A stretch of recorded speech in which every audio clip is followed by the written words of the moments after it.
유명 비트코인 분석가인 플랜비 같은 경우는 비트코인이 아직도 강세장이다 라고 이야기하면서 일부 사람들이 약세장을 예상하고 공매도 포지션을 취하는 걸 볼 수 있지만 데이터만 놓고 봤을 때는 완전 다른 방향성을 가리키고 있다. 강세장을 예고하고 있다. 이렇게 설명을 했습니다.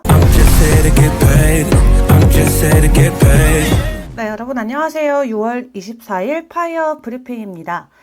자, 어제 저녁에 함께 체크를 해봤었던 코인 시장과 지금의 코인 시장 또 분위기가 180도 바뀌었습니다. 간밤에 중동에서 또 새로운 소식이 전해졌는데요. 그 부분부터 먼저 점검을 해보시죠.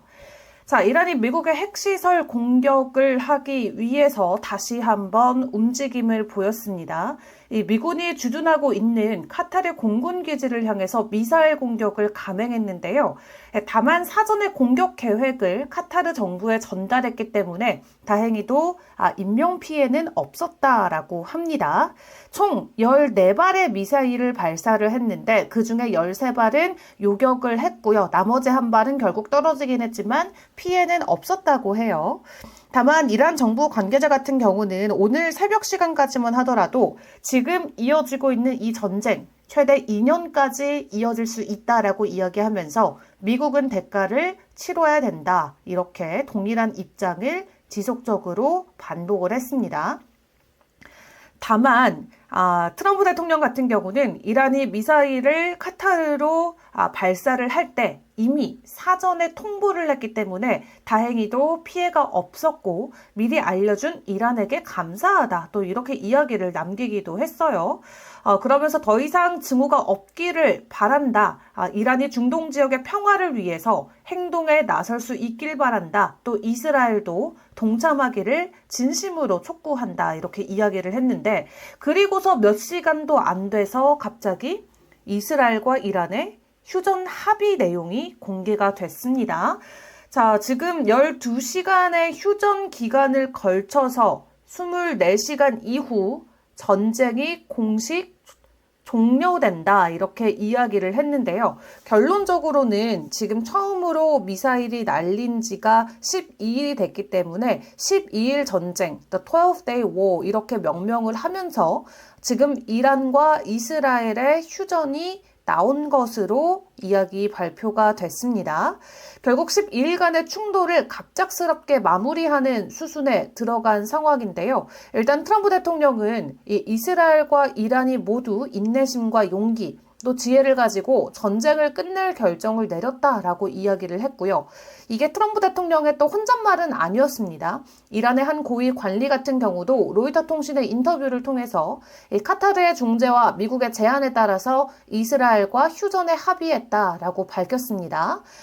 지금 트럼프 대통령은 카타르 국왕에게 이스라엘이 휴전에 동의했다라는 사실을 알리고 이란 측도 동의하도록 설득해줄 것을 요청했다라는 내용이 전해졌었는데 일단 이란 측에서도 이스라엘과 휴전에 동의한다라는 내용이 나오면서 본격적으로 비트코인의 가격 반등이 나왔습니다. 오늘 미국 시간 장중 기준으로는 10만 6천 달러 선까지 한 번에 가격 회복을 해주는 모습이 포착이 되고 있고요. 일단 중동발 리스크가 좀 안정화가 된다면 이제 또 시장의 시선은 연준과 금리 이런 매크로 지표로 쏠릴 수밖에 없겠죠.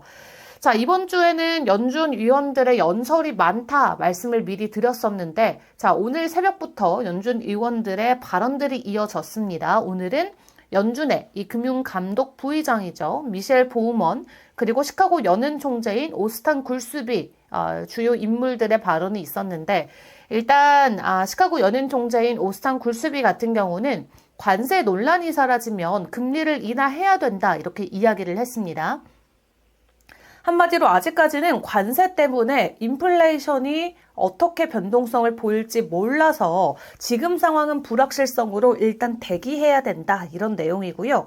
연준 보우먼의 미셸 보우먼 부의장 같은 경우는 인플레이션 압력이 줄어든다면 7월 FOMC 회의에서는 금리 인하할 수 있다라고 가능성을 언급을 했습니다. 이렇게 지금 연준 안에서도 사람들의 의견이 계속해서 엇갈리는 모습들이 슬슬 나오고 있습니다. 지금까지는 100%의 동의로 지금까지는 연준이 기준금리 동결을 시켰었는데 이제 슬슬 아니다. 이제 다음번 회의부터는 기준금리 인하해도 된다. 라는 의견들이 나오면서 지금 시장에서는 다음 7월에 대한 기준금리 인하 기대감이 아주 크게 올라오고 있는 상황입니다.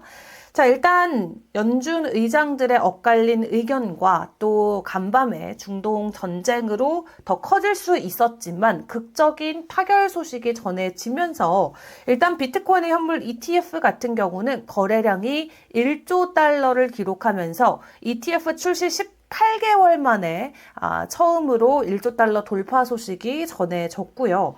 그리고 비트코인의 갑작스러운 반등과 함께 숏포지션도 강제 청산이 대규모로 일어났습니다. 1억 달러 넘게가 강제 청산이 됐고 시장의 방향성은 매수로 급 변경되고 있는 상황인데요. 또 여기에 추가적인 손실을 막기 위해서 숏스퀴즈가 유입될 가능성도 큽니다. 이 이스라엘과 이란이 휴전에 합의했다라는 트럼프 대통령의 깜짝 발표 이후 비트코인의 가격은 지금 10만 5천 달러 선을 계속해서 지켜주고 있는 상황이고요. 지금 상황에서 시장 안의 전문가들의 의견은 또 어떨지도 체크를 해봐야겠죠. 일단 유명 비트코인 분석가인 플랜비 같은 경우는 비트코인이 아직도 강세장이다라고 이야기하면서 일부 사람들이 약세장을 예상하고 공매도 포지션을 취하는 걸 볼 수 있지만 데이터만 놓고 봤을 때는 완전 다른 방향성을 가리키고 있다. 강세장을 예고하고 있다. 이렇게 설명을 했습니다. 그러면서 본인의 분석 모델을 통해서 우리가 인내심만 있으면 된다. 이렇게 강조를 하기도 했고요. 그리고 이 이더리움 쪽에 대한 차트 분석도 체크를 해보도록 할 텐데 가장 중요한 건 이더리움이 2200달러 안에서 추가적인 변동성을 보이지 않는 부분이 될 것 같아요. 지금은 추가적인 반등 흐름이 나오면서 이더리움도 2400달러 선까지 올라왔는데 최근에 이더리움 가격이 2800달러에서 하락할 것이다 라는 것을 정확하게 예측했었던 그 전문가가 이번 하락세를 재확인하면서 이번에는 새로운 반등 가능성을 제시를 하고 있습니다. 일단 1800에서 2200달러의 지지를 깨지 않는다면 이더리움 같은 경우는 추가적인 상승이 가능하다라고 이야기를 하는데 여기서 이야기하는 추가 상승은 얼마까지냐?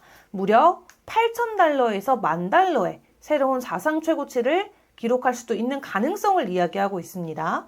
자, 일단 첫 번째로 중요한 건 이 2,200달러 아래까지 내려가지 않는 게 되겠고요. 지금 구간에서 추가적인 상승이 충분히 나올 수가 있고 길게까지는 8,000달러에서 10,000달러의 새로운 사상 최고치를 기록할 수 있는 가능성이 열려 있다라는 거 함께 체크를 해드리도록 하겠습니다.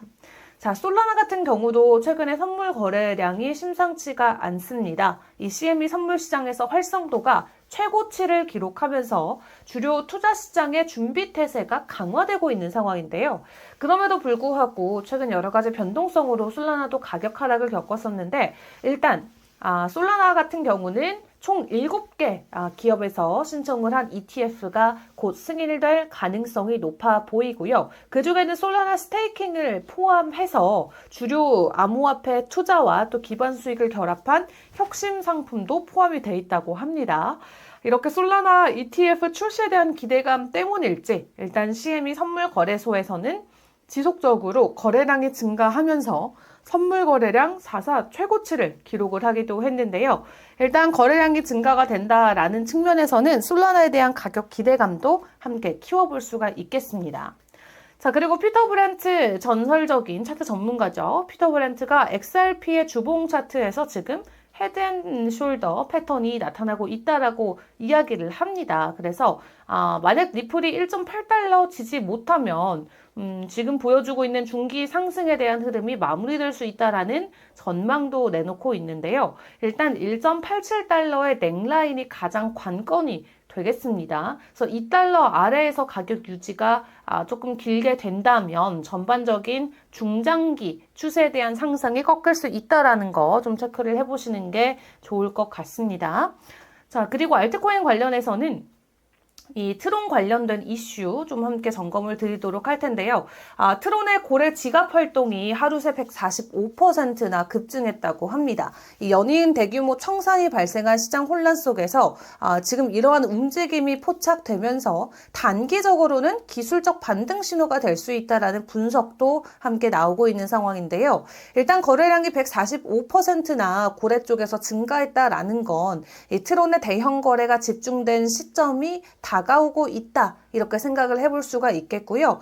일단 전문가들 같은 경우는 만약 짧은 시간 안으로 청산이 발생하게 되면은 시장이 일시적으로 극단적인 매도 포지션에 노출될 수는 있겠지만 지금 시장의 분위기 자체는 상승으로 가는 구조이기 때문에 이 트론의 변동성 긍정적으로 생각을 해볼 수도 있겠습니다. 자, 그리고 미국의 민주당 의원들 같은 경우는 이러나 저러나 아직까지도 트럼프를 겨냥해서 굉장히 트럼프의 움직임에 예의주시하고 있는 모습들을 보여주고 있죠. 이 미국 캘리포니아주의 상원 의원을 포함해서 민주당 의원 10명이 대통령이나 공직자들의 암호화폐 사익 추구를 막기 위해서 공직자 소득 및 비공개 방지법을 발의했다고 합니다.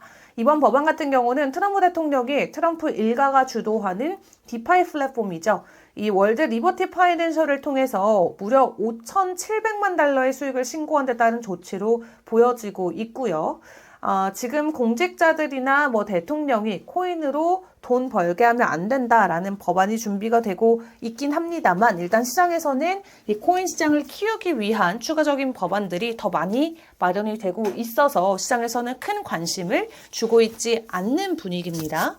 자, 이렇게 간밤에 또 시장을 180도 바꿔놓는 이슈들이 나왔는데 자, 그렇다면 지금 차트상에서의 코인의 모습들은 어떻게 진행이 되고 있는지 파이어 차트를 통해서 함께 점검을 해보도록 하겠습니다. 자, 일단 전쟁에 대한 막이 문을 닫는 것처럼 보여지곤 있지만 아직까지는 안전자산을 향한 선호 심리가 강한 모습입니다. 비트코인 도미넌스 64%를 이 시각 지나가고 있고요. 시장 안에서 단기적인 보조지표들 굉장히 긍정적인 롱에 대한 포지션을 유지해주고 있습니다. RSI 시그널이 98%로 롱의 비중이 굉장히 크고요. 그리고 파이어 시그널도 99%로 일단 대부분의 종목들이 당분간 상승을 이어가겠다. 라는 신호들이 보여지고 있죠. 다만 4일 추세로 확인을 해보는 파이어 트렌드 같은 경우는 아직도 90% 이상의 가격 하락을 보여주고 있는 상황인데요. 일단 개별 종목으로 비트코인에 대한 가격부터 좀 점검을 해보시죠. 자, 어제 저희가 시황 함께 봤을 때 여기 롱 시그널이 떴었고 그리고 이란이 미국을 공격했던 시각에는 숏에 대한 시그널이 떴습니다. 그리고 나서 바로 롱에 대한 시그널이 떴고요. 이 트럼프 대통령이 이제 전쟁 끝난다라고 본격적으로 발표를 하면서 일단은 파이어 라인 위로 캔들이 쭉 그려지는 모습들이 나오고 있습니다. 네. 덕분에 일단 장기 저항을 뚫고 크게 올라가는 모습이 나오고 있고요. 일단 단기 저항을 맞고 일시적으로는 가격 하락이 나오고 있습니다만 10만 5천 달러를 강하게 재돌파해줄 수 있을지가 굉장히 중요한 관건이 될 수가 있겠습니다. 그래서 단기 추세의 모습만 보시면 지금 상승에 대한 가능성, 추세가 나오고 있는 상황이고요. 추가적으로 상승에 대한 여부가 나올 수 있을지 비트코인 먼저 주의를 해보시고 그리고 다른 알트코인들 같은 경우도 일단 롱에 대한 시그널, 이더리움도 함께 받아갑니다. 단기는 지금 상승에 대한 채널이 그려져 있고요. 이 장기와 단기에 대한 일단 저항을 모두 뚫고 캔들이 윗꼬리를 쭉 달고 있죠. 이 저항을 지지로 바꿔주는 구간이 굉장히 중요해질 것으로 보여지고요. 리플 같은 경우도 함께 체크를 해보시면 오늘 새벽에 롱에 대한 시그널 트럼프 발표하고 나서 강하게 올라주고 있습니다. 파이어라인 위를 크게 웃돌고 있고요. 동일하게 단기와 장기에 대한 저항을 모두 돌파를 해낸 채 현재 단기 저항 구간에서 캔들 형성 만들기를 이어가고 있는 모습입니다. 모든 코인들이 동일한 움직임을 현재 시각 기준으로 보여주고 있고요. 솔라나 같은 경우도 숏에 대한 시그널이 떴습니다. 트렌드로 장기는 하락, 단기는 상승을 보이면서 동일하게 이 단기 저항 구간에서 현재 캔들이 숨고르기에 들어가려는 모습이 동일하게 포착이 되고 있습니다. 자, 일단 중동발 리스크 일단은 한 템포 쉬어가게 됐기 때문에 이제 중요한 건 앞에 오프닝 때도 말씀을 드렸지만 매크로 지표가 될 수가 있겠죠. 이번 한 주 내내 연준 위원들의 발언들도 있지만 가장 중요하게는 연준이 가장 중시하는 인플레이션 지표 PCE가 발표가 됩니다. 그래서 PCE 데이터에 따라서 코인 시장도 전반적인 방향성이 이번 주 주말까지 정해질 수가 있겠는데요. 일단 매일매일 나오는 시황과 시장 안의 이슈들은 저희 파이어 시황 영상을 통해서 점검을 해보시고요. 직접 저희 방송 외 시간에서도 차트 사용을 해보고 싶으시면은 하단에 있는 유튜브 댓글, 오픈 카카오 채팅방 링크를 통해서 문의글을 남겨주시면 도와드리도록 하겠습니다. 자, 그럼 여러분 오늘도 성공 투자하시고요. 저는 내일 시황으로 다시 돌아오도록 하겠습니다. 안녕!